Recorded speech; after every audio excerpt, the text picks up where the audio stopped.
Cash app, cash app, cash app. And what's going on, everybody? Welcome to Buckles Locker coming to you again. Y'all know the routine. As you come to this channel, subscribe to the channel. If you like the content, if not, it's cool. Share the videos if you want to. Spread the Buckles Locker. Everybody in the locker room, we get crunk. Shouts out to all the private sea bandits. Y'all know what it is. Support, support, support, support, support, support.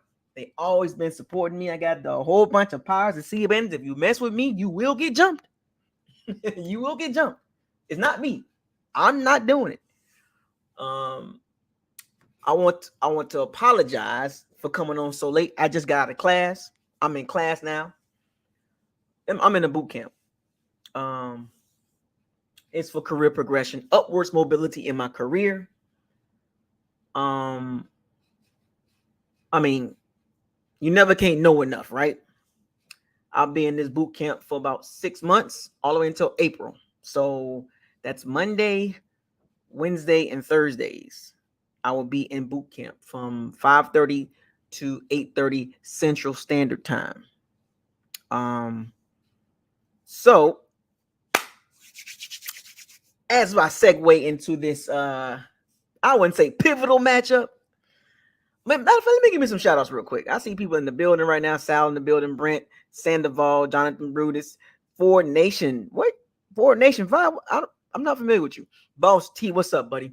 YouTube Streets. Oh, the plug. Oh, you the plug? Okay, cool. Ricky Williams. You the running back, Ricky Williams? Jay Ellis. Daniel Berry Sports, always in the building. Bucs fan 1225. What's happening with you, man? I'm crispy, man. Man, hold up. So yeah. Let me get back to this game real quick. I'm not gonna take all y'all time tonight. I'm gonna keep it nice and clean and short as possible, which probably gonna be like an hour. I don't know. And I got a pizza in the oven, so I'm gonna be checking back and forth a little bit. Carlos, what's up? Exclusive. What's up, buddy? Man. So the 3-3 Bucs head to Buffalo. Folks, I'm gonna give a little reality of the situation. I'm gonna give you a little bit of optimism, and I'm gonna give you some fandom. As you know, some being a fan, short as fanatic, right? 3 areas I'm gonna give you. Remember, there's 3 different things: the reality of the situation, football talk, and being optimistic, and also being giving you the fan perspective, fandom. But which one y'all want me to start with first? Y'all want me to start with the reality of the situation? You know, what's in front of us? Real life. You want me to be optimistic? I can give you that version of this conversation, or I can give you the fan version of it. Which one y'all want me to start with first?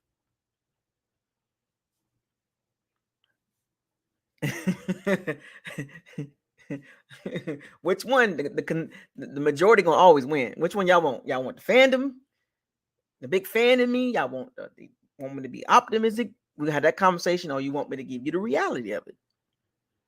Which one would you rather hear first? I'm gonna talk about all 3 of them, but I just kind of want to kick this off. I'm gonna let y'all decide. You know what I'm saying? Michael, what up, Michael Smiley? Carlos, I see you, man. I'm gonna let y'all decide. You know what I'm saying? Because payday 39. What's happening with you? You know what? I'm gonna start out with the fandom in me. The fan in me said we're gonna beat Buffalo. I'm gonna start out with the fan. The fan in me said we're gonna beat Buffalo. Buffalo's been struggling. Trill G boy too. Buffalo been struggling. I mean, Buffalo's still gonna be a hard team. They're a hard team in general because of the quarterback. You know, being in the quarterback-driven league, you know, they have the better quarterback clearly. What up, Bland? Sean Bland. Did I say that right? Sean Bland. The fan in me says, you know, we gonna beat Buffalo. Buffalo lost to New England, and I know that's a divisional opponent. Divisional games are always hard. But the fan in me said we're gonna be Buffalo. Josh Allen struggling, force feeding the ball to Stephon Diggs. Dawson Knox is hurt. Matt Milano, he's injured, out for the season. Daquan Jones is out. Tre'Davious White, he's out. I got it right. Cool. The fan in me saying the Bucs gonna have a, they gonna get it in. You know what I'm saying? We're gonna make Josh Allen one dimensional. And it's funny because Buffalo's running game is a lot better than our running game. Let that sink in. But give me a second. I'll be right back.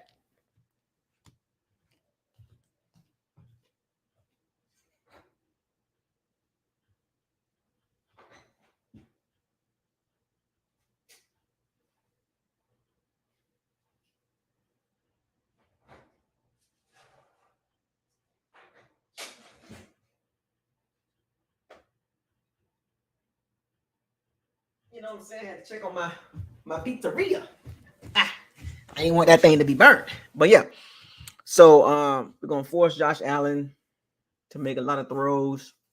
And we're gonna beat their butt. We're gonna straight mollywop them. We're gonna mollywop the Buffalo Bills at home. We're gonna blow them out. Steven, what's up, man? We're gonna blow them out. And we're gonna all be laughing all Thursday night. It's gonna be a lot of people tuning in. I'm gonna be laughing at the Buffalo Bills Mafia. I'm gonna be laughing at them. We're gonna be joking at them on some real, on all love, nothing personal. But yeah, that's what we're gonna do. The running game gonna be on point. You know what I'm saying? We're gonna dominate. That's the fan in me, right? We're gonna go to 4-3. You know what I'm saying? We're gonna be back up. Well, I didn't say back up, but we're gonna be tied with the Falcons. And that's what we're gonna do. And this little tough stretch we got coming up. But also now there's two different versions. There's another two versions of this conversation I want to have. I kind of wanted to get the fan out the way because I support my team. And I wish I could have went to Buffalo, but it is what it is. I will be going to the Houston game though. I'll be in Houston November 5th, same day flight. I'm flying that morning, early morning. Getting to the I'm going to from the airport right to the stadium, NRG Stadium. And then when the game over with, back to the airport, and I'll be home at 8:00. So that's gonna be my first time doing something. Actually, did I do that the Cincinnati game? I think I did that last year at the Cincinnati game. I flew in that morning, went to the game, then I flew back. Yeah, I did the Cincinnati game like that. I think I did that. Did I do the Cincinnati game like that? Or did I fly in the day before? No, actually, no, it was the same day flight. I flew that morning. And yeah, that's right. I flew in that morning in Tampa. I went to the game. It was a late game. And I left at like 7. And I got to the airport and we was it's like right, Steve. I got to the airport and we was losing. So that was the same day. That was the same day flight, same game, same day.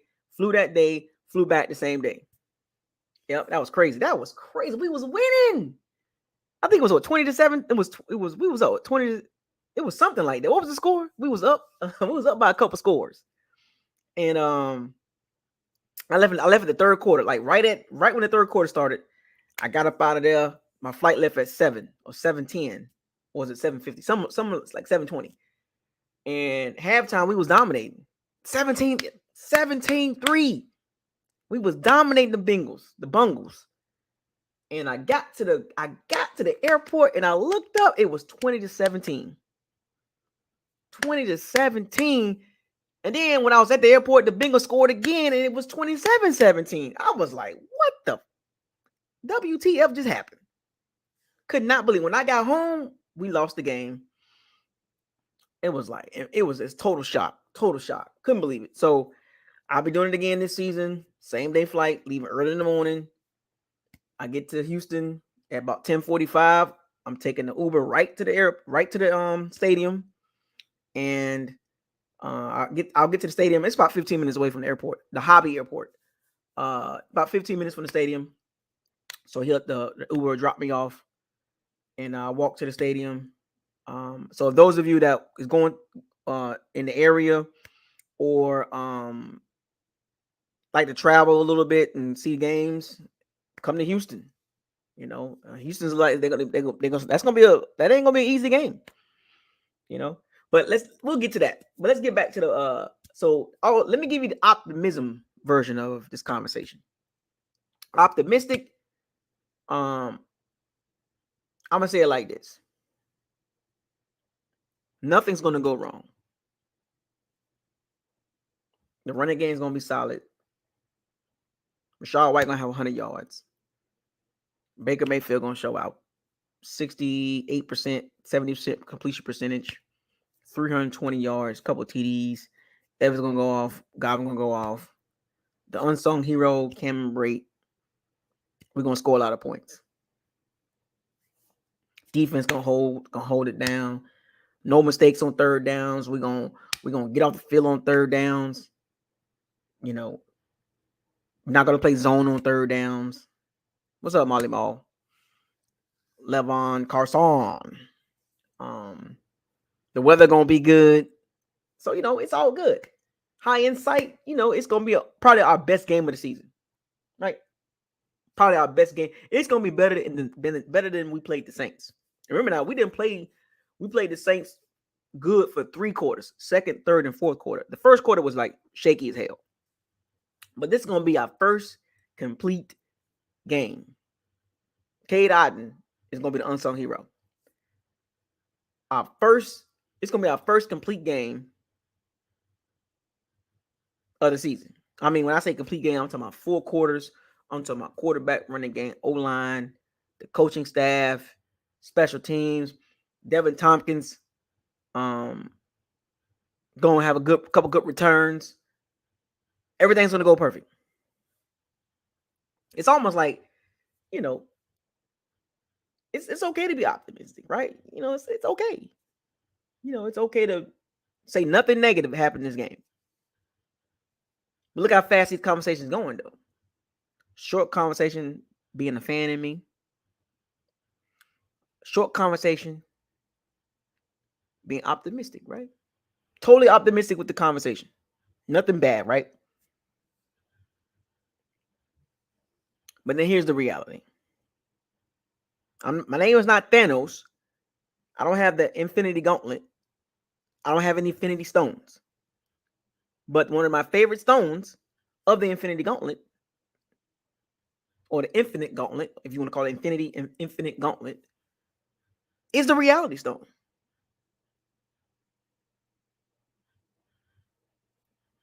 The Reality Stone is what is real. It's what, when you wake up every day, that's reality. And what reality don't care about, it don't care about optimism. It don't care about you being a fan, regardless of what sport. It don't care. It cares, and you have no control over reality. You only have control of your world and what you do every day. And even to a degree, you don't even control that. So to tie that in to the Bucs going to Buffalo, the reality of it, the situation, folks, it's gonna be a hard ass game. Excuse my French, but this game gonna be hard. You can spin it how you want to spin it. The weather it's gonna be cold. It's gonna be annoying.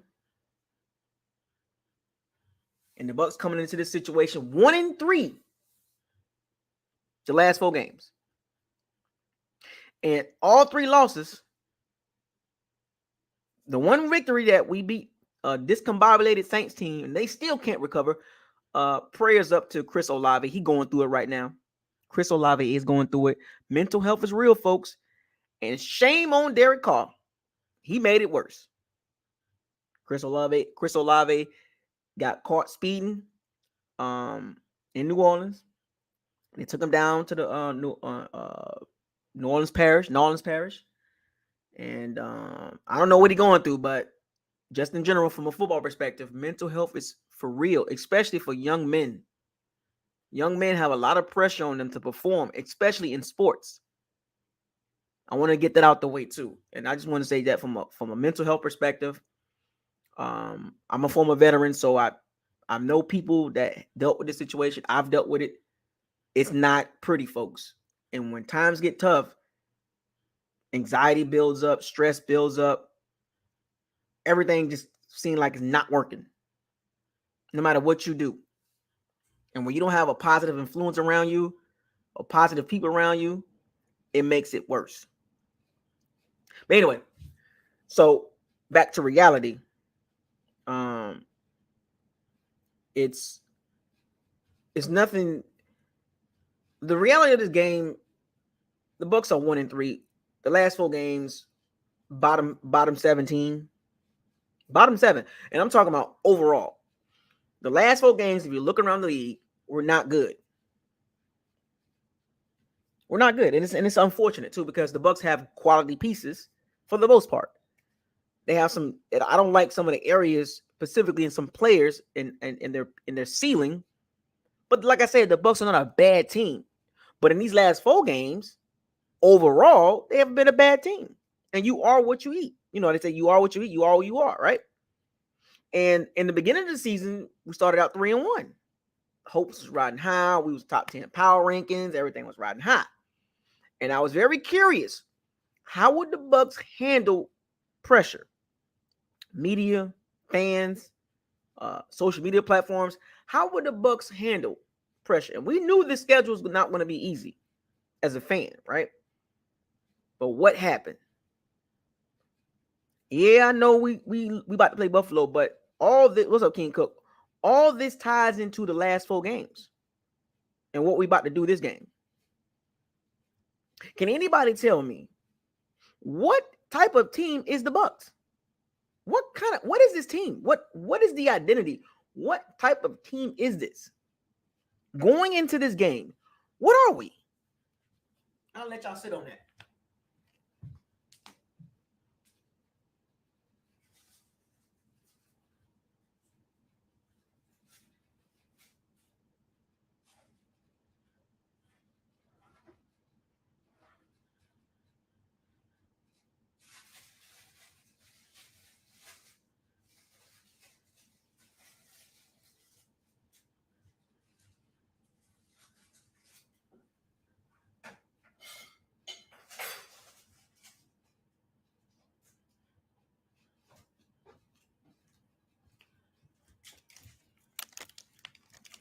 What are we?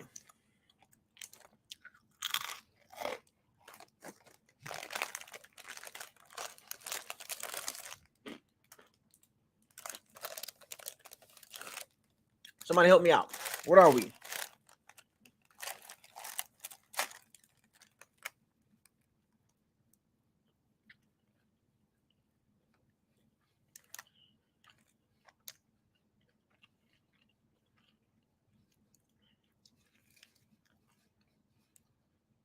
Mm-hmm. Okay. Okay. Better yet, what are we offensively?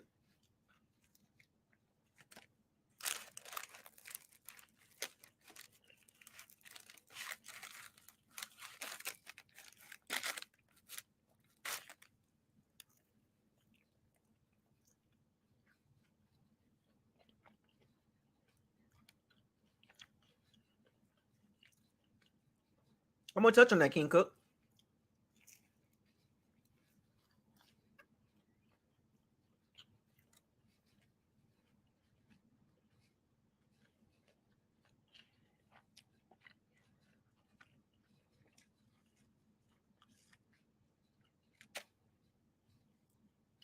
I'm gonna tell you.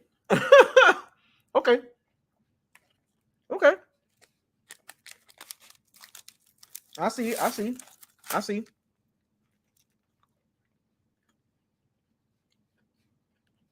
I'm doing Aston 26. A power no whip.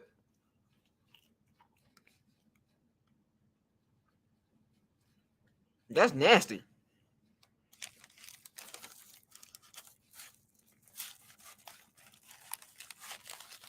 So offensively,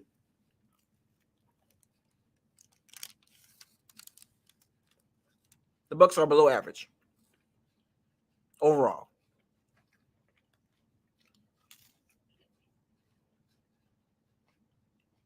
The offense is a lot worse than last year.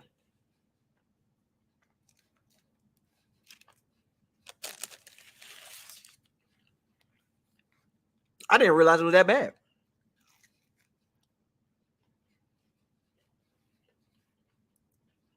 What's so crazy is, you ever thought that the offense would be that bad from last year?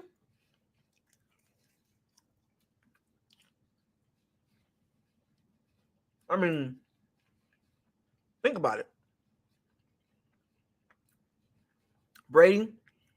During Brady and Winston time frame, the offense was never super bad. Not this bad.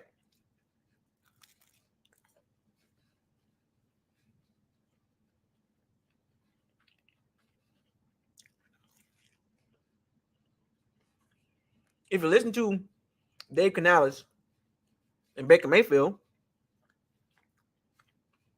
they keep saying we close.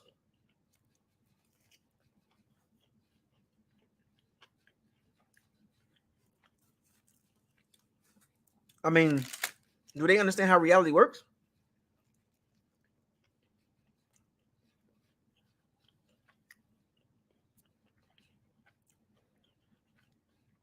I was looking at some stats, some advanced metrics. I made a post in this Facebook group.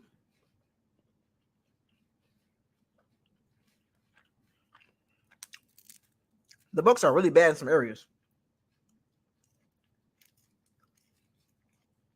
but also they're good in other areas.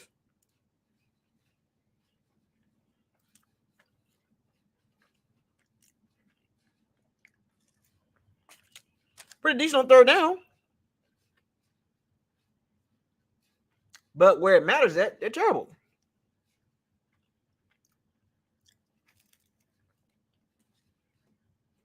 Offensively, we're below average.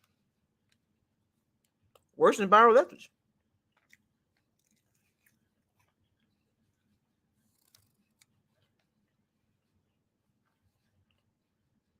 So going into the game, this particular game, on the road, what can the Bucs do to successfully be in the game?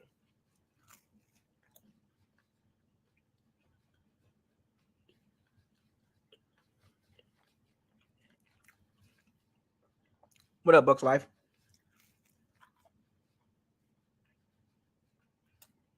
If the Bucs don't step up this game offensively, it's about to get ugly, folks.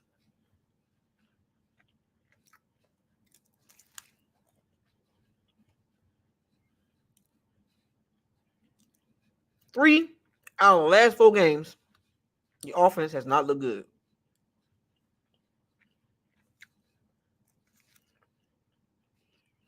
Which leads me to say this.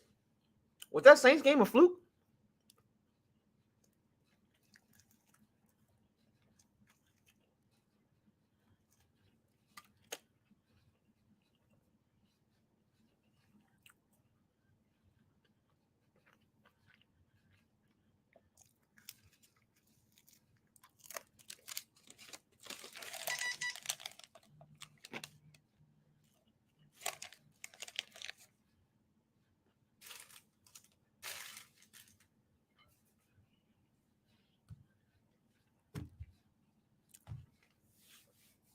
I mean, when I sit back and look at the Bucs offense, these last 3 out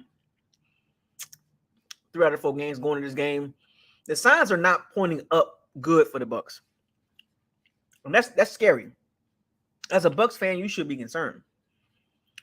You should be very concerned. Because this game can go one or two ways. And you better hope it goes the other way as a fan. I'm not saying this game will determine our season, but this will give us a better idea of our ceiling. Because if you don't know the Bucs ceiling by now,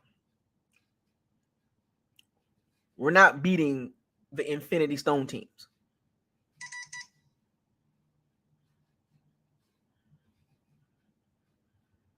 We're not beating the Infinity Stone teams. We have too many holes. I'm not saying Buffalo's an Infinity Stone team right now. The Buffalo Bills, to me, are a middling team, on the upper tier middling team. They're more of a like between 12 and 15 because of the quarterback. And what's so funny, I think the Bucs, if you swap Baker Mayfield and Josh Allen, you put Josh Allen on the Bucs and you put Baker Mayfield on the Bills, what you think the records would be?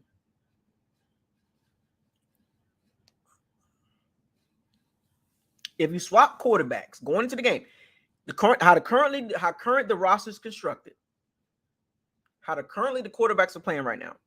If you was to take Josh Allen going into game 7 or 8 for them, well, if you take Baker Mayfield and put him on a 4-3 Buffalo Bill team, and you take Josh Allen and put him on a 3-3 Bucs team, what you think?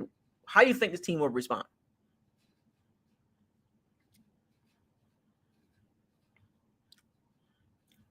Because this will tell me if you have any confidence in Baker Mayfield over Josh Allen. Do you have any confidence?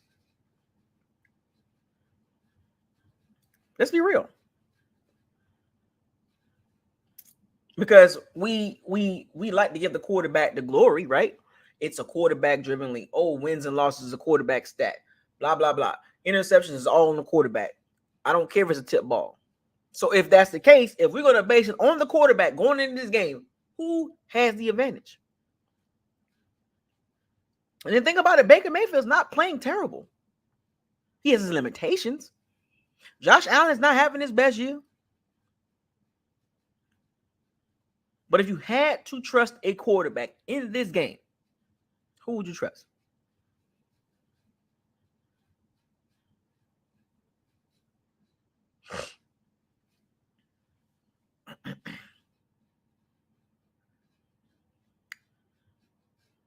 Because when you look at Baker Mayfield, certain areas he's not bad in.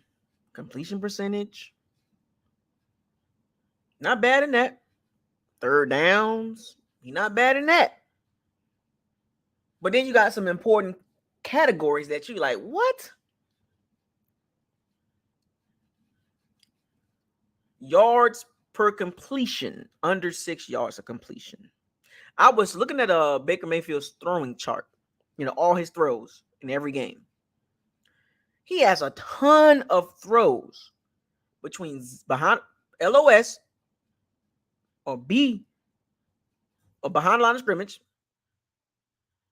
or at the line of scrimmage or within 10 yards. He has a ton of throws in that area. And teams are sitting on those more and more, and they're playing tighter now. Go look at the last 3. Even the Saints game, they playing the Bucs receivers tight. Because they're not too worried about any down the field threats. Baker's averaging under 6 yards per completion. Let that sink in, folks. It's crazy metrics. Really good on third down, but bottom half of the league in yards per attempt or completion, yards per completion. So I had to go look at his chart his throws, and I'm like, and then I look at the tape, I'm like, damn, Dave Canales, you really think this is a box and one offense? Go look at the last 2 games. The Lions and the Falcons. Prime example. If you don't believe me, go watch the tape. Some of you probably did.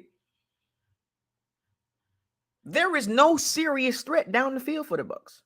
Everything is behind the line of scrimmage, at the line of scrimmage, or 0 to 10 yards. Go look at the chart of throws yourself. Go look at the percentage of throws. The Bucs are not an aggressive team. And for the Bucs to be successful in this game, they need to be aggressive. Meaning, I get it. Remember, at one point it was like 52 passing percent, pass the ball 52% of the time, run the ball 49%. You are wasting at least 10% of your plays on a pointless play call, aka dive up the middle, trap up the middle. Instead of being 52-49 pass run, you probably should be about 64-36.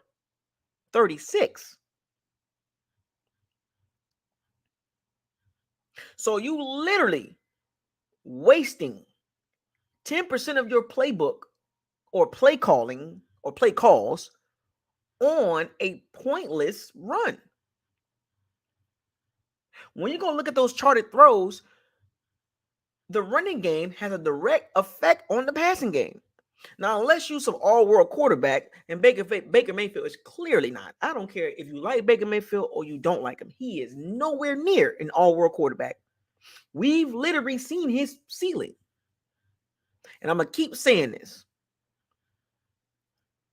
The best version of Baker Mayfield is when he had Nick Chubb and Kareem Hunt and a top 5 O-line. That's how you protect Baker Mayfield.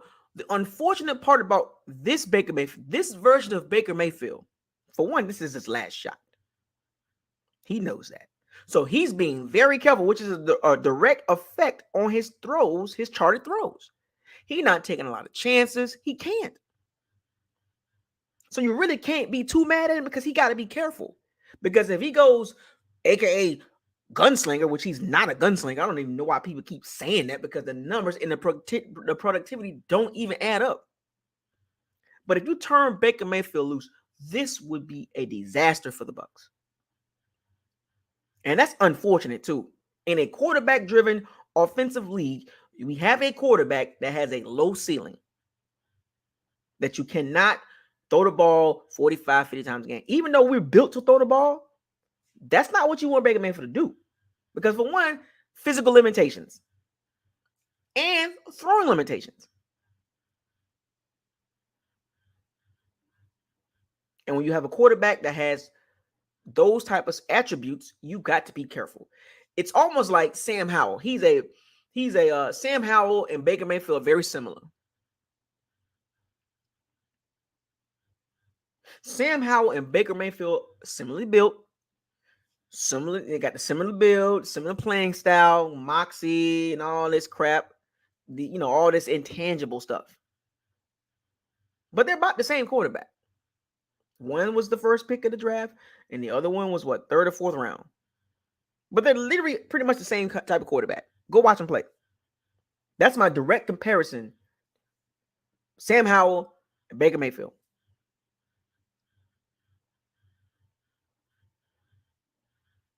One got a better O-line. Baker Mayfield has a better O-line. Sam Howell has a terrible O-line. Overall. So going into this game, the condition is going to be bad. And I mean by bad, I'm not saying it's going to be like drenching, pouring rain. It's just going to be cold. And if you play football in the cold weather in Buffalo, especially in New York, and people that live up north, right now it's cold. Football is different when it's cold, and y'all know this too. Which makes me wonder, when the Bucs were 3-1, and a lot of y'all was beating y'all chest too. I don't want to say this, but was the Bucs front running? And I warned y'all about this. Hashtag stay humble. I said, folks, relax. We was 3-1. You was beating your chest. And I told y'all to relax. I literally told y'all.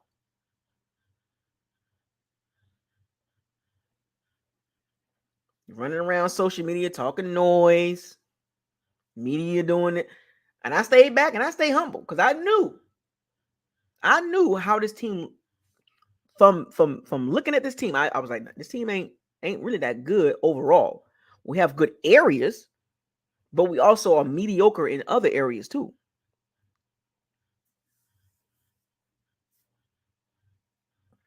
This game is dangerous. This game can go one or two ways. Let me get back to that.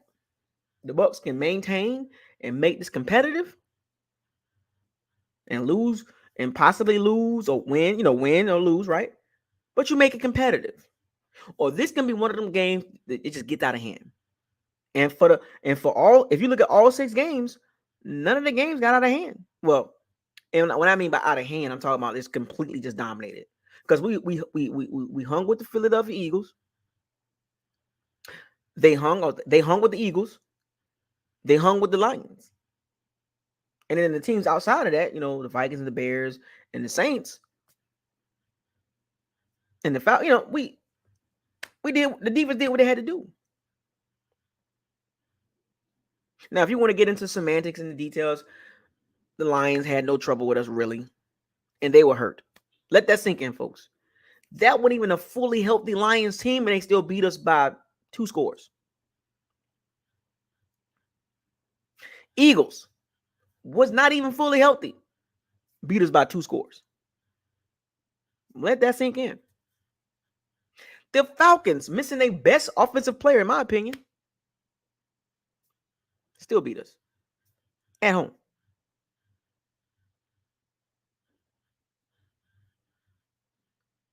This game can get out of hand really quick. I'm talking about, you look up in the middle of the second quarter, it's literally 21-0. Stephon Diggs running around here doing the Stone Cold Steve Austin celebration. It can get like that real fast. If the Bucs don't come out here with no energy, they're going to be done right away. And this is how you're going to know it's going to be a bad game.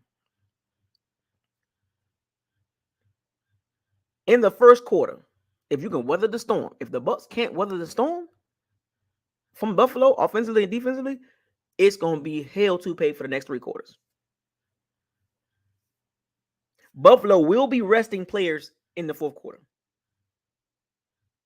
And then you see how this looks. You see the narrative that's about to be written about the Bucs. You see how this is going to look. The Bucs are 1-4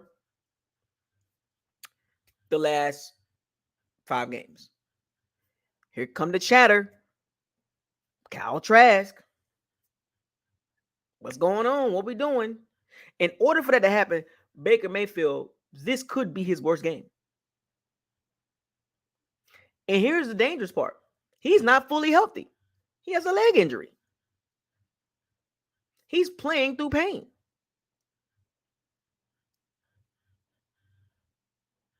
And Chris Godwin has a neck injury. He's going to play through pain. You already got a bottom 5 tight end group. Inconsistent Mike Evans. Your O-line can't run block. So what do? What is Baker Mayfield supposed to do? A OC that pretty much don't know what he's doing. Keep calling running plays up the middle.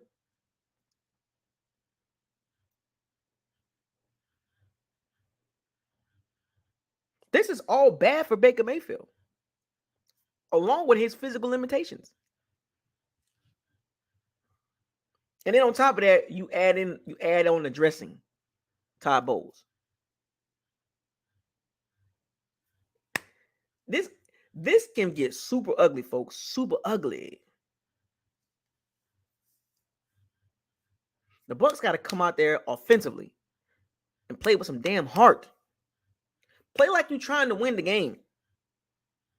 All this behind the line of scrimmage, at the line of scrimmage, these 0 to 10 throws, have some kahunas to back Buffalo up.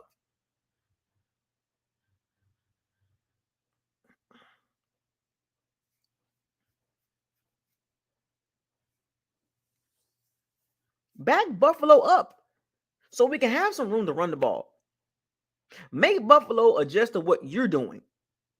The Bucs shouldn't have to offensively adjust to Buffalo's defense. We got to make some adjustments. No. When halftime comes, Buffalo need to be going in that locker room like, damn, what do we got to do? And the Bucs need to be like, look, we're doing everything good. We got to clean up a couple things. Da-da-da-da. That's how it should be. You know the difference between Sean McDermott and Todd Bowles? Does anybody know the difference between Sean McDermott and Todd Bowles? Does anybody know the difference between Sean McDermott and Todd Bowles? What is the biggest difference? Can anybody give me that answer? Come on. I know you know it. Somebody gonna know it. What is the biggest difference? Todd Bowles, Sean McDermott going into this game.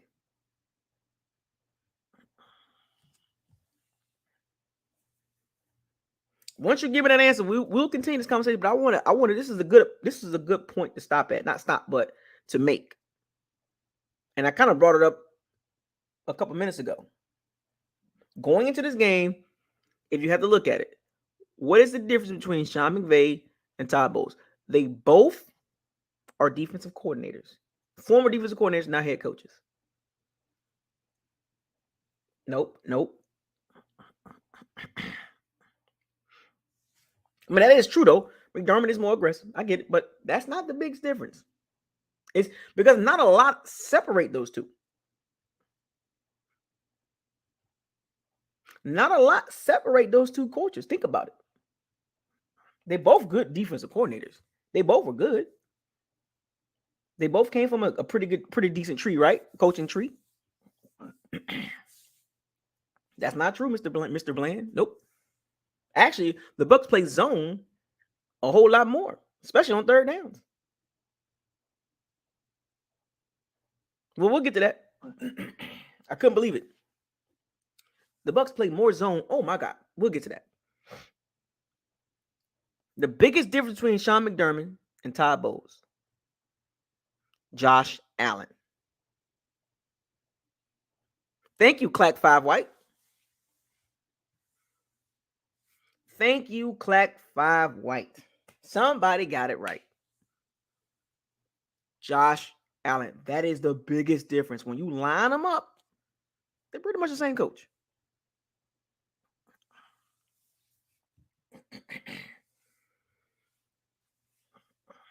Josh Allen is the biggest difference. When you line everything up, the biggest thing that stands out, Josh Allen.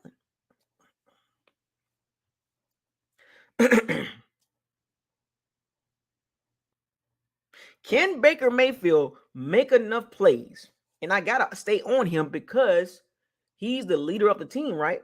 This is the guy that the Bucs anointed the starter even before training camp was over with. Even though we knew who the starter was going to be. Can he make enough plays through the air? Because Josh Allen going to make his plays. Let's keep that 100.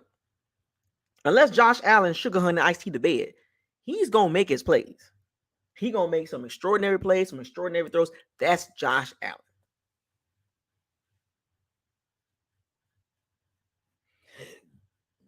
Even if the Bucs are winning, you just know a run is going to come. You know the wave is going to come. Josh Allen wave. But on the flip side, can Baker Mayfield do the same thing? And up until this point, no. Because he had a couple of shots to do it. Eagles game, Lions game, Falcons game. In all three games, we was looking for him to just take over and just run the show and bring the Bucs back. Couldn't do it.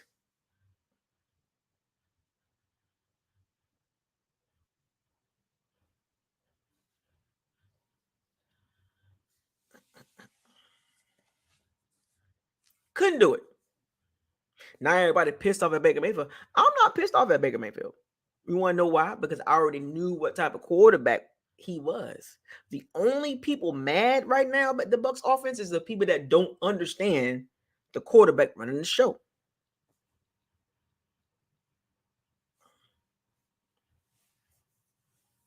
Did you not watch Baker Mayfield at the Carolina Panthers? I'm not even gonna count the Rams. Even with the Rams, the games that he started, he was like 1-3. I know it was the Rams, but he was a starter at Carolina and didn't make it through the season as a starter. The Panthers look better with PJ Walker. And they had a running game. They had DJ Moore, Chuba Hubbard, Deontay Foreman. They was running the ball really good, playing good defense. And he didn't last the season. And even before then, he had a top flight team around him. Yeah, he went to the playoffs. He won a playoff game. That's cool. But overall, he has limitations. Never put up any big stats. He make a couple wild plays here and there. I like to call them the moxie plays. That's not good enough. First of all, I'm going to say this. He was overdrafted. He never should have been number one. He was not the best player. Clearly. And Cleveland took a chance on him. And the problem with Baker Mayfield, he's not productive enough in today's NFL. He'll give you the moments. He did this multiple times in Cleveland and Carolina. He even did it with the Rams. He will give you these 1 or 2 game moments. Couple moments here and there. The 31-yard scramble last week. Then what happened? Oh, this past Sunday. See, folks, the reason why I'm harping on Baker Mayfield, because I want y'all to understand, you can't be mad at him. He is who he is. He ain't got much room to grow. Physically and, I mean, come on. And then you got the worst running game or the second worst running game behind him and in front of him. Even with the all-pro Tristan Wirfs, he can't run block. I know we like the annoying Tristan Wirfs and this and that, but I got to keep it 100, folks. He can't even run block correctly. And Matt Freer is hurt. Stenny, Nick Leverage going to step up, obviously, right? The free agent pickup that the Bucs gave, $8 million, $8.5 million, he hurt. And he wasn't playing well. Now we got 2 guys that can play that at the position, at the left guard position, and they were playing last year, and the running game was still bad. So how much of an upgrade is it? Then you factor in the inconsistent Mike Evans, and then you got Chris Godwin nicked up, and then you got Chase Edmonds coming back in, but he ain't no world beater at running back, because if he was, he wouldn't be hopping around from team to team. Yes, he adds some juice, but come on, man. Come on, man. Chase Edmonds is, I got to give it 100. Watching him play, he's a good third down back. The Bucs don't have an alpha back like, they don't have a Breece Hall or Kenneth Walker. You feel me? They don't have that. They don't have the running back. They need a running back. Chase Edmonds is a good player, but he's bounced around a little bit. And if he was that good, I don't think if you're that good, you're going to stick with the team a little bit longer. He's bounced around a few times. I think he's another good third down running back.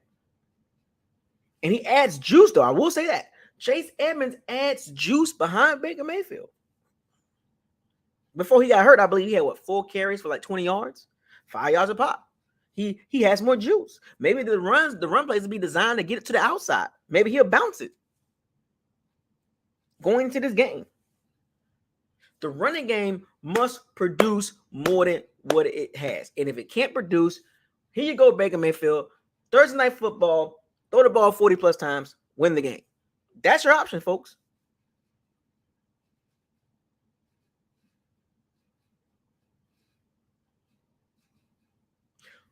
That's your 2 options. If the running game is good, we're going to be all right. If the running game is not bad, well, it's going to be a problem because guess what, Baker Mayfield? I need you to throw the ball 40 times. Win the game. On Baker Mayfield's arm in Buffalo, the wind blowing, cold as hell. 6-foot quarterback, can't see over the line. Okay. Going up against the Buffalo's pass rush, they got some tall dudes on their line, folks. AJ Espinosa. Did I say that right? Espinaya.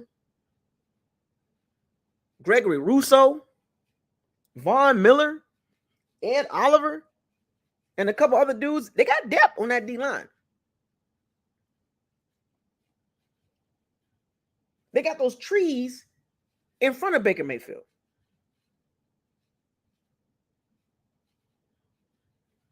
Then you got this disruptive Ed Oliver.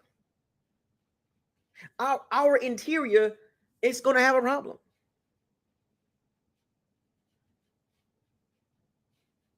AJ Espinoza,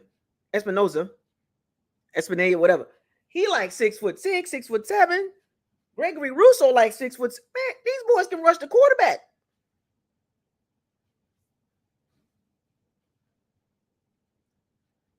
And then you got to deal with Von Miller, a fresh Von Miller. He getting his legs back. And you got Ed Oliver. They can rush the passer, folks. What you want Baker Mayfield to do? The line is not great outside of Tristan Wirfs. And he's basically a dominant pass blocker. Here's the real question.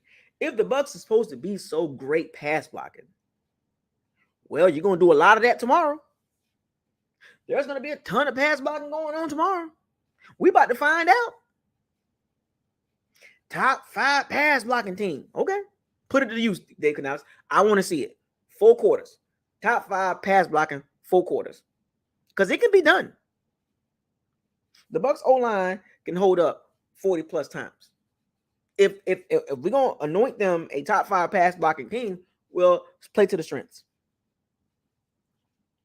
Play to the strengths. Because the Buffalo secondary, Tre'Davious White is hurt. Well, the cornerbacks, they can be had. Christian Benford and the other guy, the slot guy, Johnson, he could be had. Now, they got some good safeties, though. One thing about having good safeties, they erase a lot of mistakes. They do. Micah Hyde and Jordan Poyer, 2 of the best safeties in the NFL. They erase a lot of mistakes back there for the Bills secondary. They're very savvy veterans. They can get to the ball. They know where to be at. They discipline. They know the system. They have continuity. They're not looking like Ryan Neal. They're not the fastest pair of safeties, but they're very savvy. See, people get caught up in that speed all the time. But, man, give me somebody with some discipline and understanding of how to play the game over somebody that's ultra fast at any position. No matter how big you are. So when you look at Buffalo secondary, specifically cornerbacks, the Bucs can take them. Now, lining up Mike Evans and Chris Godwin all over the place, okay. But look at the route combinations. You're not going anywhere. You're not getting a lot of yak. You're not designing plays. Like he's done it before. He's designed plays to get these guys open. Where are those plays?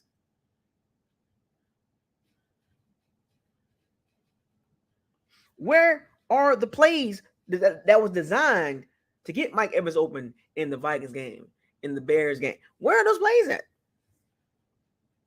What happened? Dave Canales. Because to move the ball on Buffalo, you can move it on the ground, but who got faith in the running game? So I'm going with the passing game.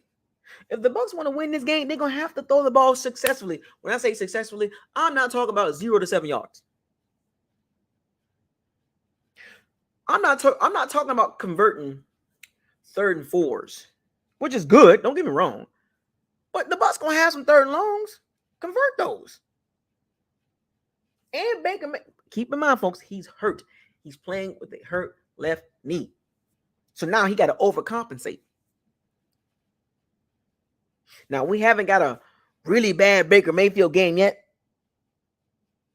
But, man, don't you feel like it's about to happen? I'm not trying to say it's going to happen. I'm saying he's due for one. Most quarterbacks around the league, they done had their little what the hell game. Baker Mayfield has kind of avoided, I mean, you know what I'm saying, like the terrible game, like multiple picks, sacks, I mean, he didn't play well against the Eagles. He was terrible then. Didn't play well against the Lions. He wasn't great then. Didn't play well against the Falcons outside of that 4th quarter. The last 9 minutes, whatever. But he hasn't had the sugar honey iced tea game. Like, it's all bad. And this one of them games, when you take a look at the circumstances, 1-3 in the last 4 games, you see where it's going at, folks. And I don't wish nothing bad on Baker Mayfield, but you see where this can go. He got away with it last game. A couple throws that should have been picked. One of the throws I looked at, I had to go back and look at it. It was an out route to Chris Godwin. Does anybody remember this throw? It was an out route to Chris Godwin. I think it was on a third down. It was a deep out route, and number 20 had fell down. The slot guy, he fell down, and when I went back and looked at it, the ball was literally going right at him. The only reason why Chris Godwin caught that ball is because number 20 fell down. If number 20 would have been up on his feet, it would have hit him in the back, or he would have turned around and intercepted it. Go back and look at that play. If you don't believe me, I believe it was the fourth quarter. It was an out route. It was like I think it was like a 15-yard throw or something like that. And the cornerback undercut Chris Godwin. He undercutted him, and he failed. He failed. Well, the football guys was like, you fall. You got to fall. Because if that cornerback didn't fall, interception. Interception. Clear. And the ball was not thrown with any touch. It was literally drilled in there. He drilled it at Chris Godwin. A deep out route. Drilled it. He couldn't throw it up. Because he's not tall enough, so he had to throw it straight at a straight line. And I had to go back and rewind it like, wait a minute. Did number 20 just fall? And when he fell, the ball went right over him. I was like, wow. And then he missed a couple throws. The tape don't lie, folks. And unfortunately, Baker Mayfield feels the pressure. He feels the pressure. I can tell you that right now. They're struggling. He's being the leader. He's being the leader that he's supposed to be and taking the onus. And, he's not pulling no Derek Carr, none of that. He was like, yada, yada, yada, yada. But it's a scary times, folks. Tight end not giving us enough because for whatever reason, Dave Canales don't believe in tight ends. Is it the tight ends that bad or Dave Canales bad? Which one is it? The running game bad because of Dave Canales, or is it because of Rashad White and the run blocking? Which one is it? Chris Godwin don't even have a touchdown catch, and we about to be at week 8. 7th game for the Bucs, by the way. He ain't got a touchdown catch yet. Chris Godwin don't have a touchdown catch. And we damn near halfway through the season. So what is it? Is it Dave Canales or is it Chris Godwin? Or is it Baker? Which one is it? This is why I goes back and ask y'all the question. Where are the Bucs offensively? What are we?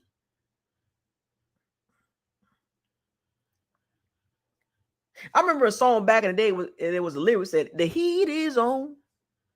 The heat is on." Y'all remember that song? The heat is on. Bruh. The pressure is on Baker Mayfield. It's on Dave Canales. It's on Todd Bowles to put together a game plan offensively to help this Bucs team win because the defense, which I'm about to get into, is doing what they can. The last 4 games, they won in 3, but the defense, they're not terrible. I told y'all this. Everything I've been telling y'all in the offseason has literally come to fruition these last 4 games. Literally in y'all face. Did you even listen to anything I said before the season started? Before the season started, I literally told y'all. Not too worried about the defense. The defense gonna hold up. Man, all I heard was optimism. Oh, yeah, you know what I'm saying? Dave Canales is gonna be better than Byron Leftwich. Fast forward to week 8.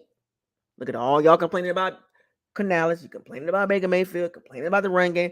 All these things y'all complaining about Byron Leftwich on. Dave Canales? What's the difference? See, I'm giving y'all the reality. See, what I'm telling y'all is the reality of the situation. This is not being optimistic. This is not even being negative. This is not being a fan. This is the reality of the situation with the Bucs. This is the reality stone.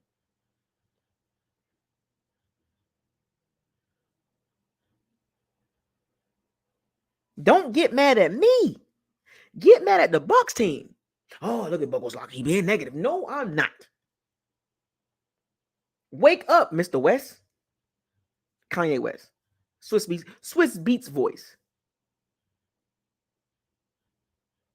Wake up, Bucks fans. This is what the team is. Here's the question I have for a lot of you Bucks fans. Do you want to accept it?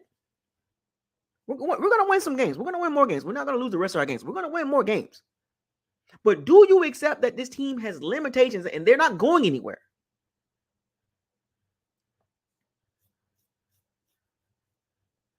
They're not going anywhere. I don't even know what the expectations was for a lot of you. Were just over exaggerating stuff because you want yourself to believe as a fan that, oh, we're going to be all right. We're going to be just fine. We're going to win all these games. Based on what? Because Dave Canales, first-year coordinator. Baker Mayfield is redemption. Yeah, and the running game going to be better. He's going to design plays better than Byron Leftwich. Here we are, 3-3, week 8. Oh, man, what's going on with the offense? Oh, Dave Canales is making it. What did you expect to happen? I literally told y'all before the season started, Dave Canales is not better than Byron Leftwich. And you guys didn't believe me. And the fact of the matter is, the numbers don't lie. The tape don't lie. The points per game don't lie. The running game don't lie. At least with Byron Leftwich, the passing game was a lot more productive. See, we don't want to talk about that, but I ain't even going to get into that. Look, Byron Leftwich got fired not just because of Byron Leftwich. He got fired because of Tom Brady as well. Because how do you go from being a productive OC 19, 20, and 21 to being fired after one bad season from a limited quarterback that was 45 years old?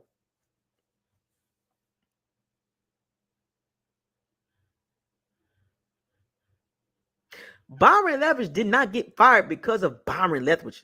It wasn't all his fault. This had a lot to do with Tom Brady and Todd Bowles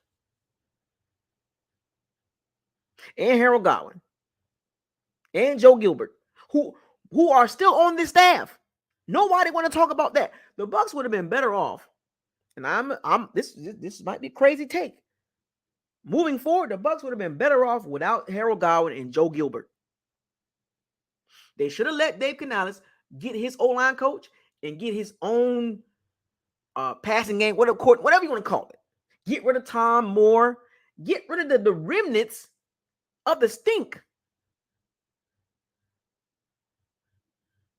Get rid of the stink that's sitting around that organization. Get rid of it. They would have been better off moving forward without Harold Godwin, Joe Gilbert, and Tom Moore, and anybody else connected to the stink. But this is what we got to deal with now. Oh, well, they bought in Skip Pete. And they bought in what was the other guy? Skip Pete and who else they bought in? Keith Armstrong should have got rid of him too. Who else they bought in? Skip Pete and Canales. And who else did they bring in? I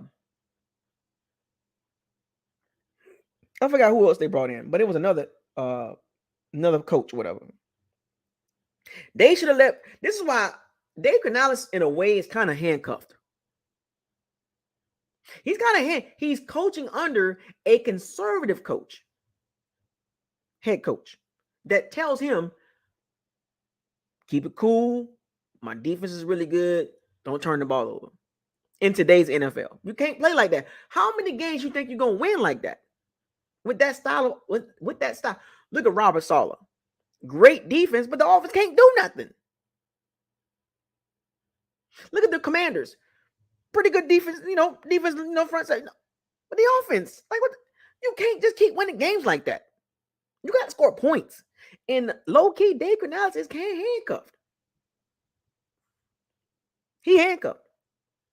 Because I'm telling you, he don't have his guys, man. I'm telling you, man, he don't have his guys. So here's the moment where I stick up for Dave Canales too. Because it's not all his fault. Look what's on that staff. Stink. And then when you look at this game, you try to stir up the pot and say the Bucs can win. It's kind of hard to do that.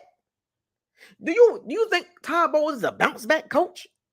Now, if this was a bad team, by all means. If this was like um the Patriots, or the Raiders, like a bad team. If this was a bad team, the confidence level will be high that the Bucs can bounce back and be okay. Move on to 4-3. But the fact that this is an Infinity Stone quarterback with a top 12 coach, top 10, top 12 coach, a top 5 quarterback, a top 5 receiver, pretty good front set. Do you feel any bounce back on this? Like, we're going to be all right. Todd Bowles is not that type of coach to me to be in a situation like this. Struggling team in the last few games, going to play a good team on the road, and you expecting that they're going to be fine.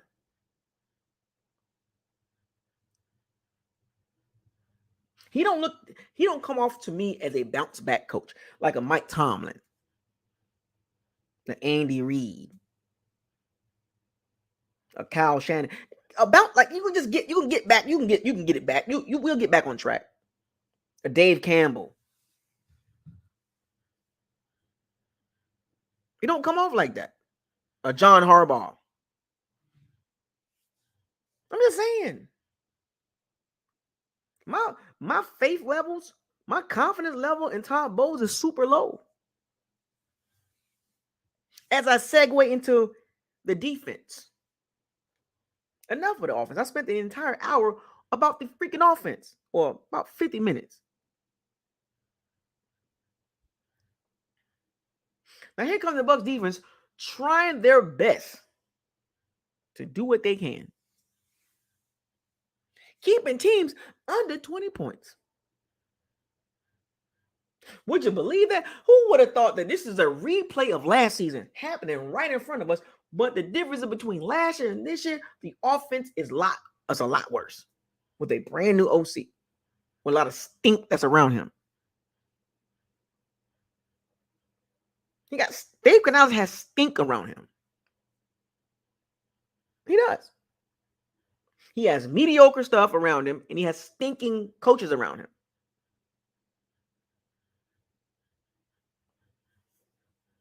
Mediocre head coach at best.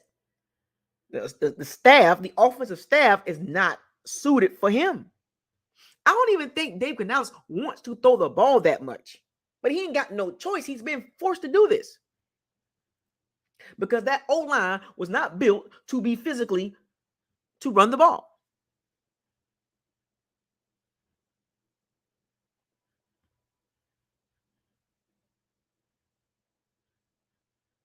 This O-line is not built to run the ball or to be effective. It is clear to see that. And Dave Canales, he knows he's been around the league for a minute. He's wide receiver coach, a position coach, passing game coordinator, quarterback. He understands. He looking at Baker Mayfield like, I got to make sure he's protected. Dave Canales, he's been around 3 different systems. The Darrell Bevel, the Brian Schottenheimer, and the Shane Waldron. He understands. I need my running game. This is why the running percentage was up to about 49%. Now it's going to drop down to about 43, 45%. But he understands the quarterback that he has and the system that he has to get the best version of Baker Mayfield. Keep it the third and manageable offense. This is why the Bucs are one of the least explosive teams, because he understands the quarterback that he has. Physical limitations. You can't he don't want to be the coordinator throwing the ball around the field. That's not the team. That's not his philosophy. That is not his philosophy. If you go back and watch him at Pete Carroll, well, nobody knew about him when he's under Pete Carroll because he was a position coach, right? He was there with Russell Wilson. See, the Seahawks still had a running game, folks. The Chris Carson, the Marshawn Lynch. He understands. I gotta run the ball. I understand y'all beating the table about throw the ball, because that's what we are. He done fell into a situation where he ain't got no choice. And I believe it's not going to go well for him. He's not built like that. He's not built like that, folks. There is no indication that this passing game is going to be highly successful tomorrow. There is no indication at all. You might get some spots here and there, but consistently, hell no. Baker Mayfield can't see past the O-line for the most part. That you want to know why he was rolling Baker Mayfield out so much? The waggles, the rollouts, the bootlegs. You want to know why? So he can freaking see. The vision be all messed up. The pocket be all. Baker Mayfield, his best plays, most of his best plays has been from outside the pocket. The scrambling, rolling out. Baker Mayfield's not beating you from the pocket. He's never been that type of dude. And Dave Canales know that. That's why he designed the offense to roll out waggles, bootlegs. But in order for that to be effective, you got to run the ball.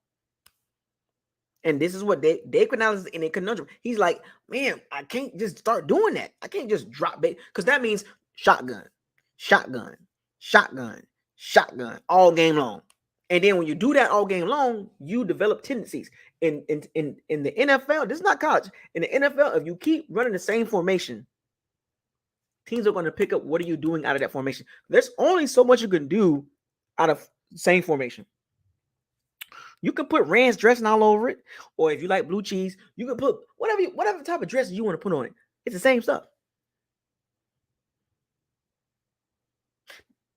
12 personnel, 11 personnel, 13 personnel, 21. It don't matter. There's only so many things you can do in that offense with any quarterback, unless you Patrick Mahomes or Lamar Jackson, but you get what I'm saying. But I keep talking about the offense because that's the frustrating part. And it suffocates the defense. See, if the offense was productive, the defense wouldn't have a problem. I'll tell you one thing. If the offense was more productive, the Bucs would be damn near undefeated. Truth be told, they'll probably damn near be undefeated. They will probably be at least at minimum 4-2. And I'm not just saying they're struggling 4-2. I'm talking about a solid 4-2. And your 2 losses against the Lions, right? And the Eagles. But if the offense was even more productive, they would be 5-1. I told y'all this. The defense got so much pressure on them. Lavonte David leading that defense. Antoine Winfield, the 2 best players on defense. Those 2 guys are the reason that the Bucs are 3-3. The main reasons. Antoine Winfield damn near saved the game last week or this past Sunday. Hitting Drake London and making him flip and stuff like that. And then he stripped Desmond Ridder. Those 2 plays alone, the Bucs should have won that game. Shoulda, coulda, woulda. It is what it is. I don't go by that, but you get what I'm saying. Even in the Minnesota game. The Saints game. 3 games that he has been high impact alone. Saints game, Vikings game, and the Falcons game. Game-changing plays. The momentum should have swung the Bucs' way every time. Lavonte David playing his tail off. What does he have to show for? A mediocre at best running mate in Devin White, who wants to get paid and reset the market.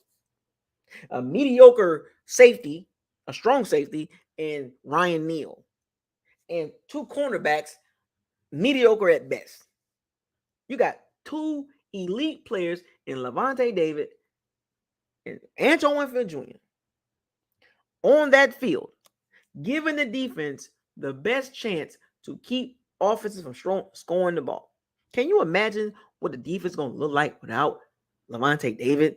Oh my gosh. Oh my gosh.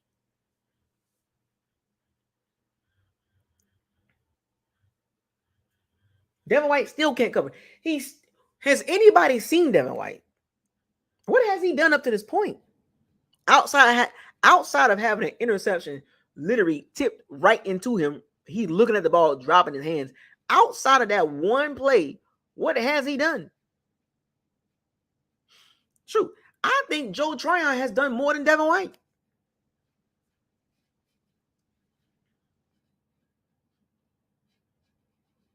That is true. At Fire the Cannons, the defense gonna have to score some damn points like they scored in the Minnesota game. If the defense can find a way to come up with seven points or 6 points, and or give the Bucs offense a short field, which I don't think they're gonna do much of it. Not gonna do much of it. Let me tongue twisted. They're not gonna do much anyway if they had a short field, because they don't have. There's no indication that they're gonna do something offensively. So the defense, they're getting tired, folks. I had a tongue twister. My bad. The defense is getting. We saw it last week. We saw it in the Detroit game. Like, damn, offense, can you do something? It's demoralizing when the other half of your teammate or side of the ball game or the side of the team not doing nothing. Not doing enough. And then every week we got to hear these conversations at the press conference. Oh, we got to get better. We got to keep looking at practice. Todd Bowles and his famous word, practice. How much practice do you freaking need? We are in week 7 or week 8. How much practice do you need? All you should be doing right now is fine-tooth combing your offense and your defense. What has not worked in the first several games or 6 games? Stop doing it. Change it up. Implement something else. These are professional men. This is their lifestyle. Get in the film room, make your adjustments, go into the game with a plan A, B, and probably a C. But for some strange reason, Todd Bowles and that defense don't have a counterpunch in situations. They playing zone. If I'm not mistaken, it was an advanced metric. It was either 69.3% of the time they playing zone. They can't play zone. They're terrible at zone. Their third down percentage, they give up. They're one of the worst teams in the NFL with that defense.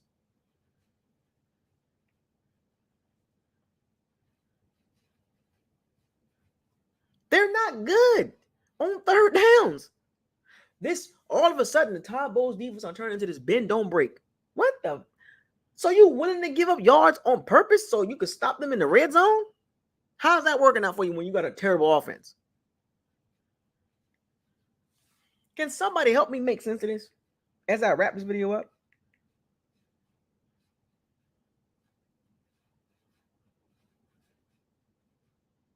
What is going on?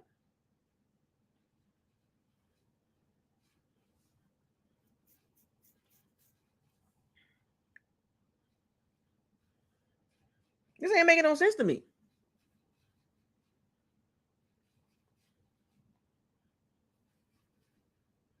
The Bucs got the best red zone defense in the NFL. 22.2% of the trips opponents score. But also in the same sentence or the same graph, the Bucs have the third worst defense on third down, allowing 50% third down conversion. So that means no matter how much the yards is, they're giving up third and longs. Third and 12s, third and 13s, third and 20. What the? How you going to have the best? So you mean to tell me you can't play like that in between the 20s? You only going to play really good inside the 20-yard line? Inconsistency on defense.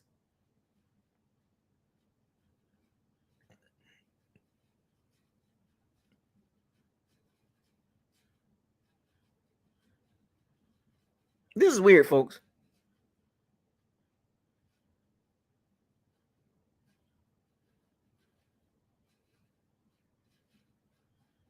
Here's another stat by Baker Mayfield. Advanced metrics, folks. Baker Mayfield passer rating under pressure is third best in the league at 97.8 rating.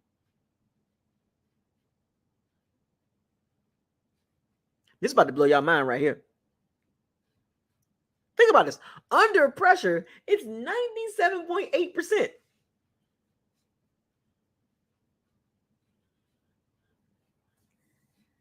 His passer rating, when kept clean, 85.8 rating. That is 29th out of 32 quarterbacks. Can anybody explain that to me?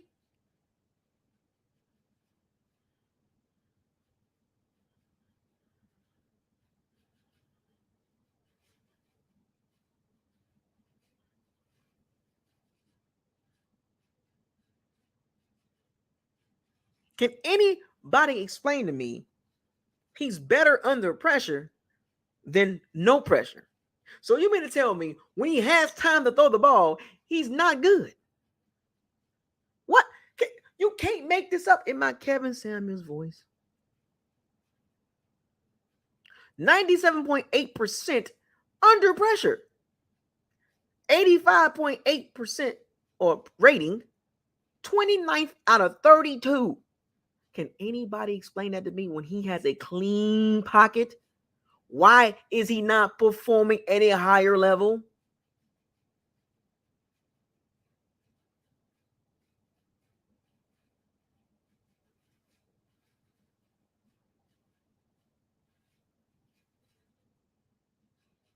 Clean pocket. 29th out of 32 quarterbacks. You're 29th out of 32 quarterbacks when you have a clean pocket. When you have time to throw the ball. Bruh. Don't get mad at me, folks. This is the numbers. Numbers don't lie. Tape don't lie either. Here's another fun fact. Another weird stat about Baker Mayfield and the Bucs. The Bucs have the fourth highest play action frequency percentage, but big but in all caps. From here on, it's all caps. Mayfield is dead last in the NFL in passer rating with a 70.1 rating in play action. You mean to tell me when the Bucs run play action, Baker Mayfield is dead last in play action and passer rating? You want to know why? You want to know why? Excuse me. Excuse me.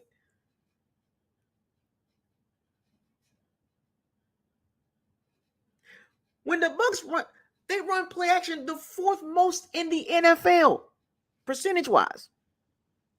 But Baker Mayfield is dead last in running play action. So you know what that tell me?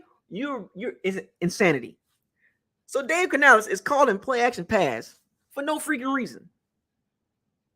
Baker Mayfield turns his back, puts the ball in the running back stomach, fake handoff, and the minute he turns around, the defense looking at him like, seriously, dude? Oh, brother, this guy stinks on play action.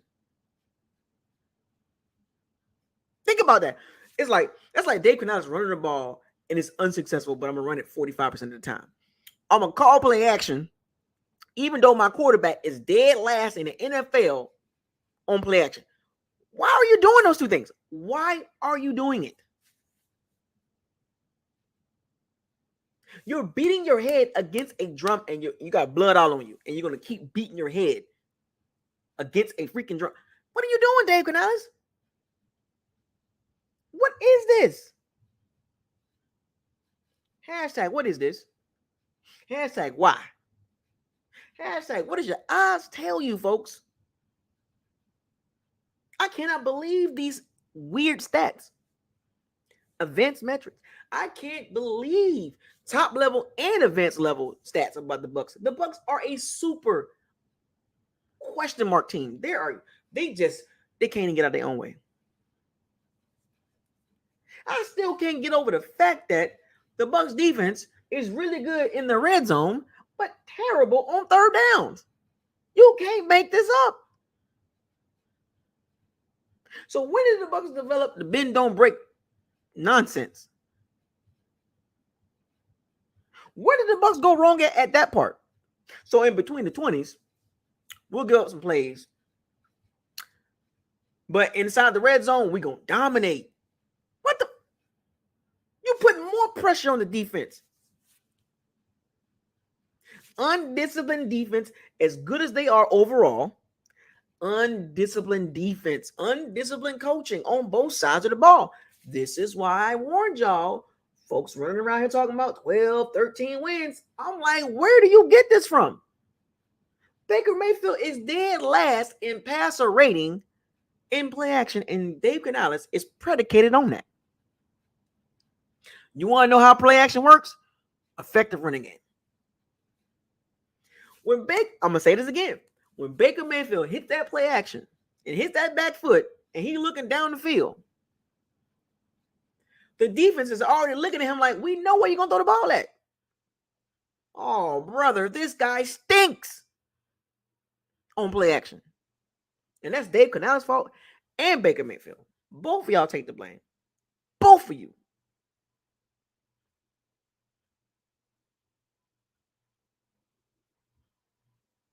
We were at the same smart tech, and we'll both mash your ASS. And this your boy? Yeah, this is my boy. This your boy? Yeah, we'll both mash you. Aim high, Willis. Aim high.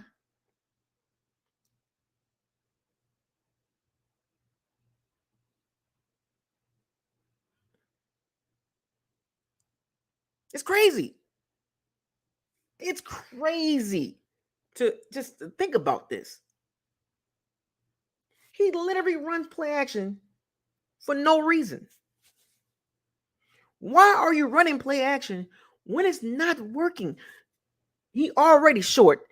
He got to turn around and act like he's throwing the ball. And then when he looks up to reset and sell the play and reset, he's looking up. He already can't see over the O-line consistently. He's looking at the throwing line. He's like, I can't see, and there's nobody open.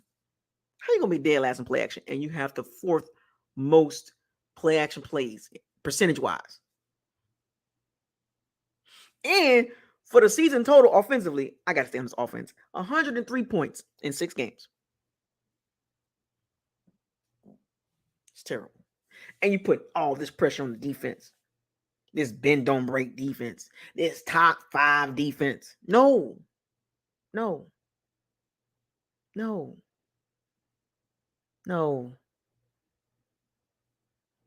What did I tell y'all about this Bucs defense?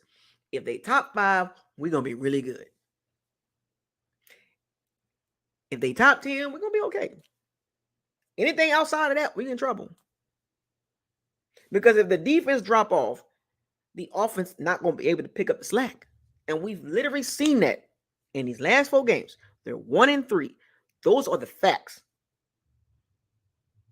I don't care about would-haves and should-haves and could-haves. They 1-3. Their best game in the last 4 games was the Saints game. And that team is discombobulated. We beat the Bears. We beat the Vikings. Kudos. But from the Eagles game up until this game, 1-3. You tell me. What are we doing? Where are we going? This game can get ugly, folks. For the Bucs to win, a multitude of things got to happen. Run game. The passing game got to be a little bit more explosive. The tight ends got to be involved. Look at how many things has to happen. And on top of that, the easiest way the Bucs to win this game, the easiest way is for the Buffalo Bills to completely sugar honey iced tea the bed. I mean, Josh Allen has a terrible game. That is the easiest way for the Bucs to win the game. If it has to come down to points, they're most likely going to lose the game. Because how they've been playing, and this is on a short week. And you're banged up already again.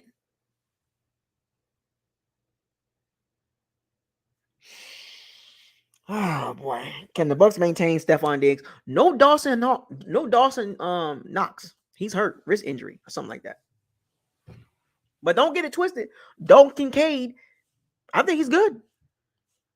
He had 8 catches for 75 yards last week. Dalton Kincaid is good, folks. James Cook is running a whole lot better than Rashad White. James Cook looked good when they give him the freaking ball. You know, Buffalo defense they're gonna be there. They at home. It's gonna be comfortable. They're gonna be good. Can Carlton Davis and Jamel Dean stop Stephon Diggs? And don't forget about Gabriel Davis. He can hit you with a big play. Just one of those situations. Just the Bucs are in a bad spot. If the Bucs was winning games and losing games, okay. If they were like 2-2 or 3-1 the last 4 games, that's different. But they are 1-3 and they're trending down. I'm gonna tell you this last piece right here. Matter of fact, before I even tell you the last piece, special teams. I'm not talking about Jake Kamada. I'm not talking about Chase McLaughlin.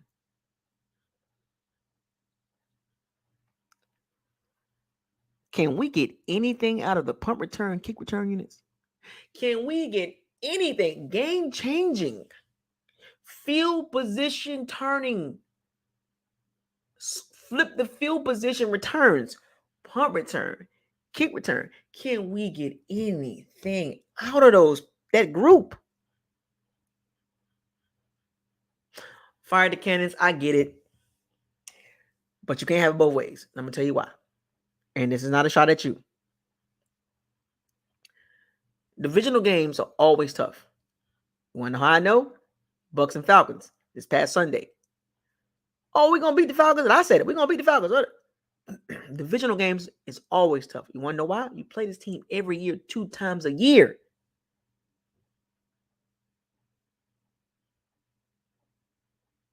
And I believe Buffalo was on the road in New England.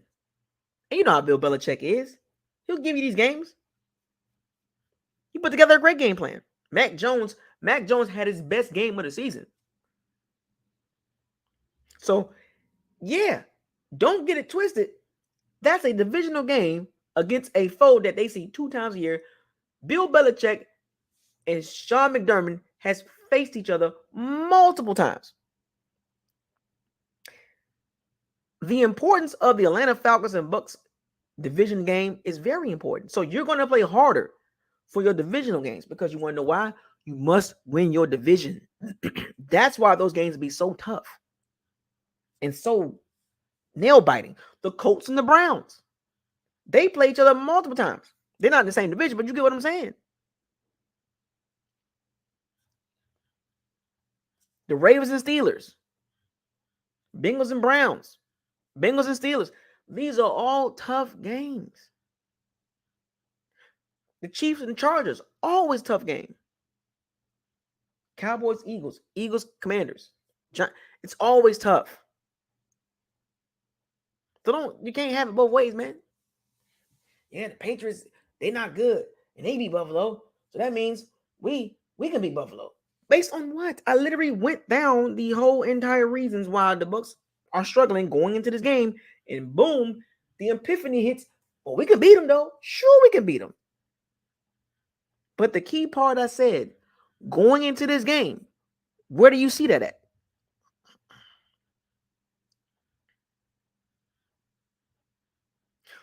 Going into this game, where do you see the Bucs getting the dub at? I'm just curious. Can you honestly write a report right now and say, these are the reasons why the Bucs are going to win, and these are legit reasons, and that they have hardcore facts behind them going into the game? Can you write up something and say, hey, you can write something up. I'm pretty sure anybody can. But watch how much you got to reach for the victory. Watch how much you got to add. Watch how many caveats and this got to have. Watch how many things you got to add for the Bucs to win the game. Watch how many bad things that you got to add when it comes to Buffalo that's got to go wrong. And then when you get done with that, turn around and look at the paperwork. All the things the Bucs got to do and all the bad things that the Buffalo Bills got to do, the Bucs will win the game. Good God, you can't have it all. You can't have all the good things happen to the Bucs and all the bad things happen to Buffalo. It don't work like that. Now, don't get me wrong. There's been a few games, the Lions and Ravens, when the Ravens had all the good stuff happen to them. Don't get me wrong. There's games like that. But Lamar Jackson, I believe, is 16-2 against the NFC. I mean, And on top of that, we on the road. Folks, give me your score predictions.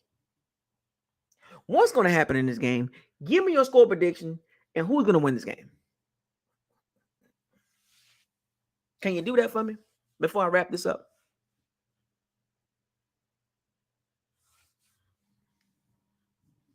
Give me your score prediction and tell me what you think's gonna happen. Give me like a quick one-liner. What you think's gonna happen?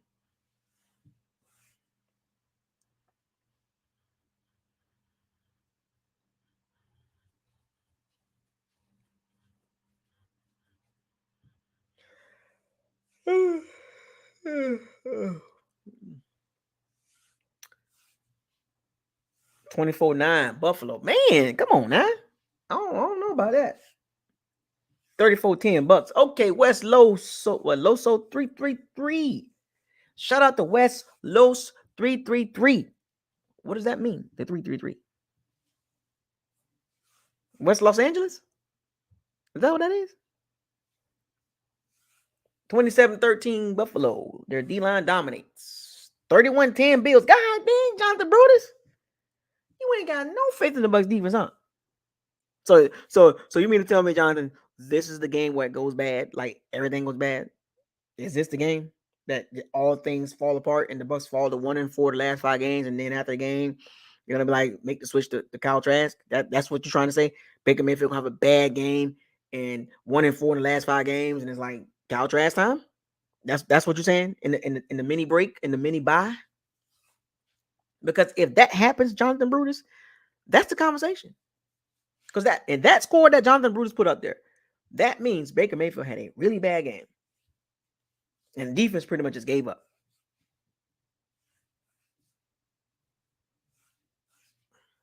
That's a bad game, Jonathan Brutus. That's a bad game for the Bucs as a whole. Now you're talking about 1-4 the last 5 games. Remember, folks, he did this with the Panthers. There was a stretch where Baker Mayfield was struggling, and he got benched. And it was something similar to this. He had won a game against I think I forgot who it was. Then the Panthers went on a losing streak. And then they made the change, and then they started winning games.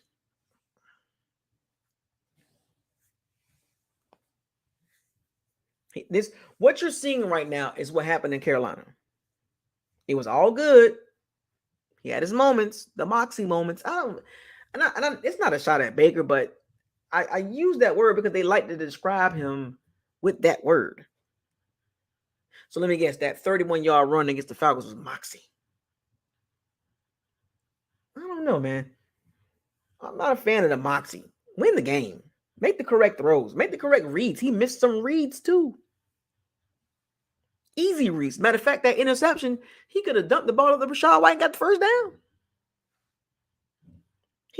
He forced the ball to Cade Otton, and Cade Otton was double covered. Richie Grant read that from the time Baker Mayfield dropped back. If I'm not mistaken, Baker Mayfield, before he got benched, I think he was 1-6 or something like that. I think it was he only won like 1 or 2 games as a starter, and they benched him. Let me look it up. Can anybody look it up? Let me look.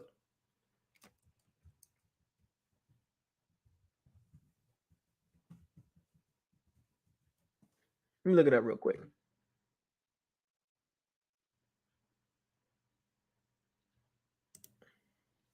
He got benched against the Broncos.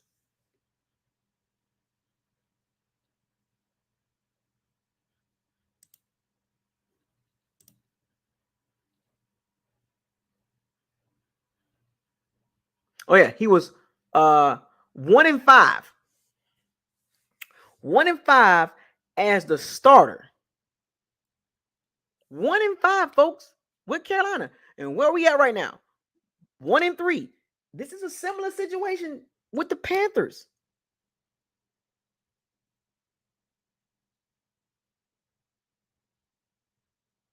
Oh, there was 0-5 on the road. 1-5 before he got benched. And where are the Bucs at right now? 1-3. He finished the season with Carolina, 59% completion percentage, 9 touchdown passes, 13 interceptions, 71.9 passer rating. Now, mind you, they 1-5, and then they ended the season 7-10. So they went 6-5 without Baker Mayfield.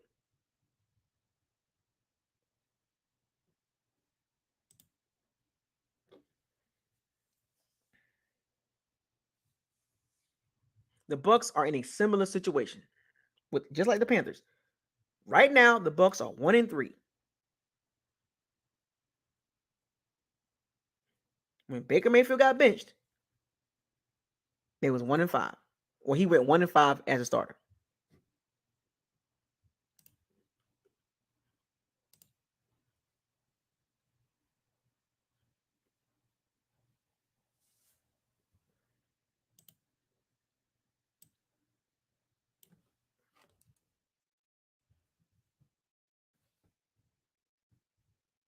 Bucs are in trouble.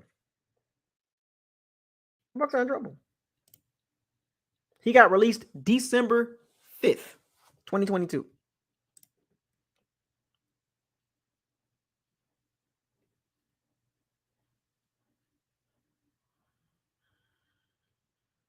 December 5th, 2022.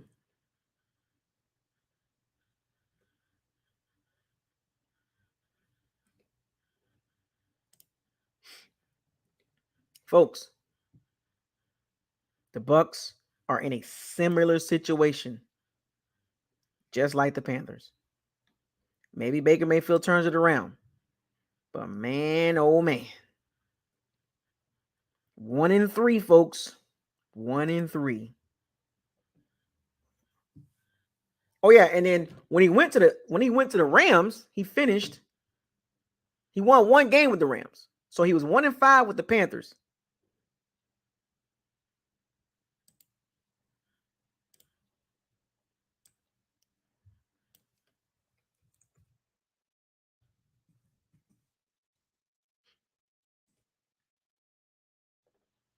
He was 1-5 with the Panthers, and he went 2-3 with the Rams. So he was 3-8 as a starter in 2022.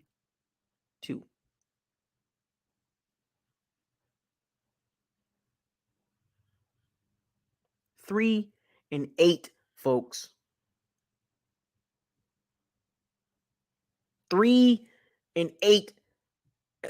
11 games. 3-8 last year as a starter.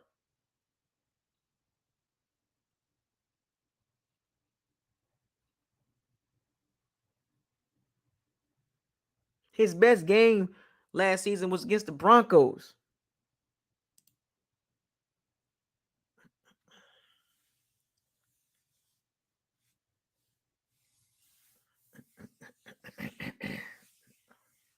I want the Bucs to win. Don't get me wrong, but I gotta live in reality. So here's my prediction. The Bucs are gonna fight hard. They're gonna give it all they got. And a tough game for a few quarters, right? I just think the defense is gonna be worn out in the second half. The offense is gonna sputter like they usually do. They'll have their moments. But in the end, Buffalo wins.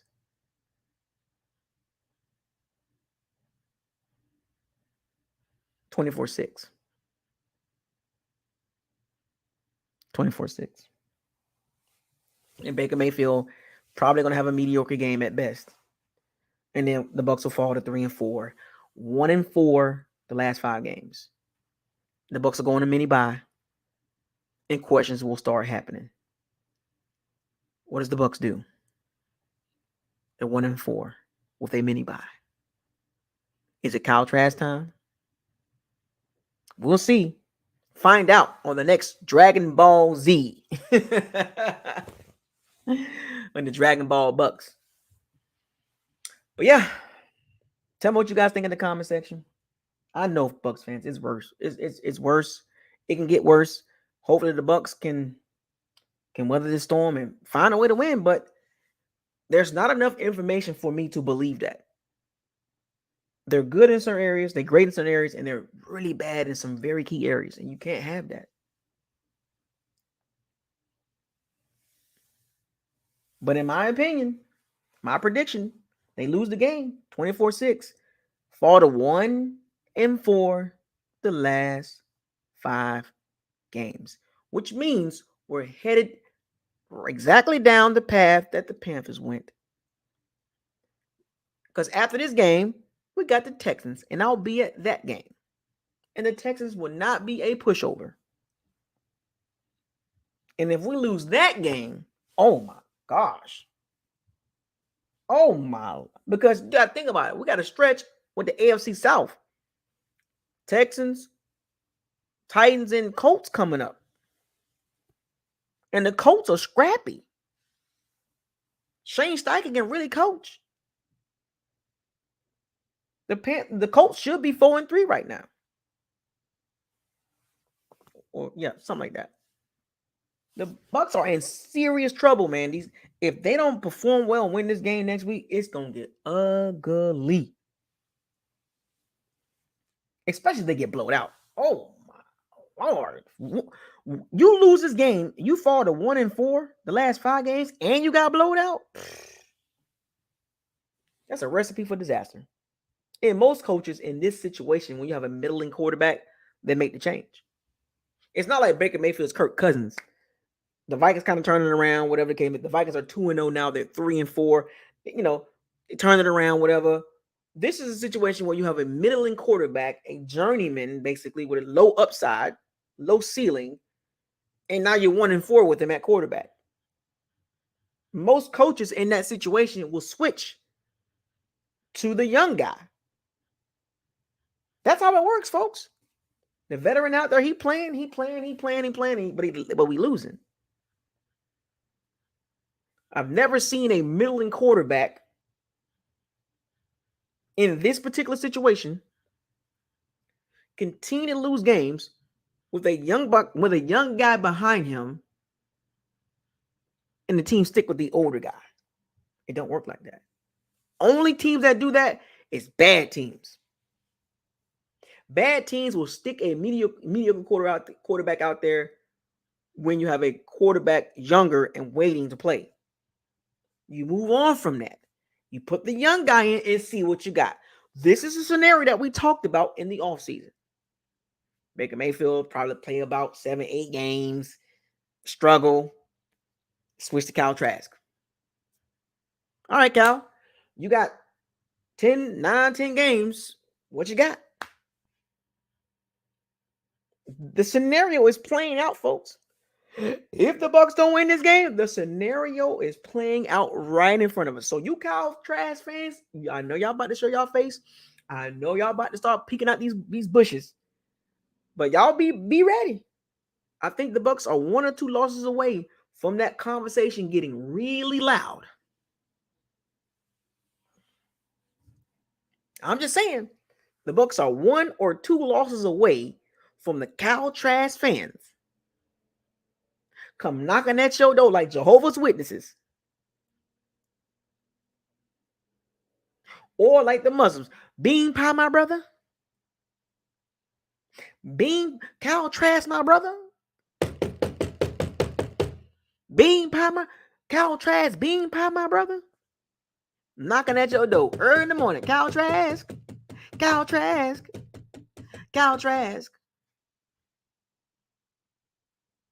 We are sure. Bum. All them Kyle Trask fans is waiting. They waiting. They've been waiting all season. They've been waiting since training camp. Kyle Trask is better. Okay.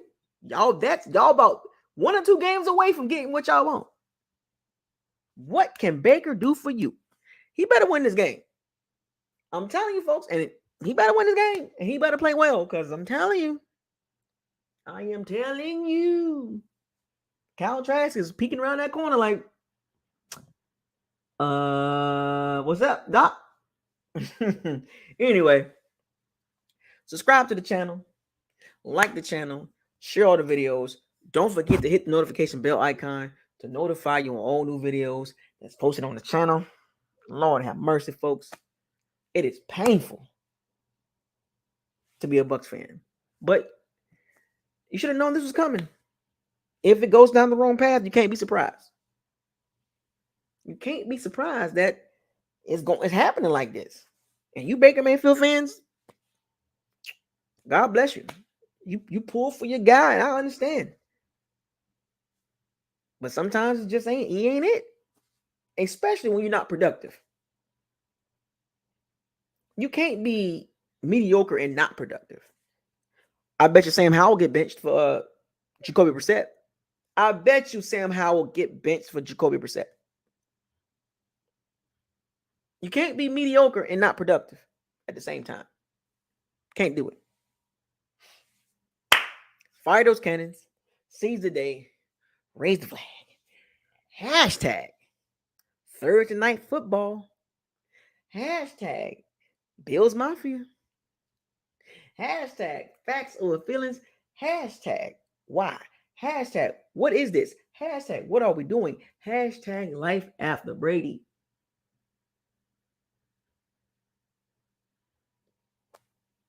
Hashtag reality over optimism. Hashtag probability or possibility. Which one you going with? Hashtag reality stone. Hashtag trenches matter. Hashtag shake and bake. Hashtag pay Mike. Hashtag Devin White, where are you?